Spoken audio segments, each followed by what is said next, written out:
যখন কোথাও তুষারপাত হয়, বিশেষ করে যে শীতপ্রধান অঞ্চলে যখন নদী তুষারে ঢেকে যায়, তখন নৌকা চলাচলের জন্য প্রথমে হচ্ছে তুষারগুলোকে ভেঙে সেই রাস্তাটা তৈরি করতে হয়।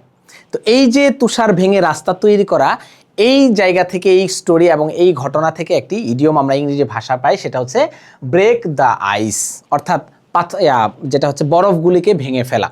তো এইটার অ্যাকচুয়াল মিনিং হচ্ছে যে এই ইডিয়মটার আক্ষরিক মিনিং হচ্ছে, সেটা হচ্ছে to make someone feel comfortable, কাউকে মানে কমফোর্টেবল ফিল করা বা খুব মানে ইজি ফিল করানো।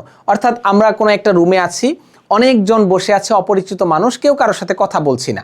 তো এই অবস্থায় কেউ একজনকে বলা হলো যে প্লিজ ব্রেক দ্য আইস, অর্থাৎ আমরা two start a conversation, or এই যে আমরা অস্বস্তিকর অবস্থায় একটা রুমের মধ্যে সবাই বসে থাকলাম বা একটা আনইজি সিচুয়েশনে, এইটাকে নর্মালাইজ করার জন্য এটা বলা হয় যে ব্রেক দ্য আইস, অর্থাৎ to start a conversation or to make someone feel comfortable, অর্থাৎ প্রথমে আলোচনা শুরু করা বা টু স্টার্ট আ কনভারসেশন। তো আমরা মনে রাখবো ব্রেক দ্য আইস মিনস হচ্ছে to start a conversation or to make someone feel comfortable. এটা বোঝায় যে কোনো একটা অস্বস্তিকর অবস্থা থেকে কোনো একটা কনভারসেশন বা কথোপকথন শুরু করা। এই গল্পটা এসেছে ওই যে নদীর বরফ ভেঙে সেখান দিয়ে রাস্তা তৈরি করা। রাস্তা তৈরি করা যেমন একটা কি, কোনো একটা শুরু করা, বিগিনিং, এটাই বোঝা হচ্ছে break the ice, that means to start a conversation. তো আজকের ইডিয়ম অফ দ্য ফ্রেজ হচ্ছে to break the ice, that means to start a conversation or to make someone feel comfortable.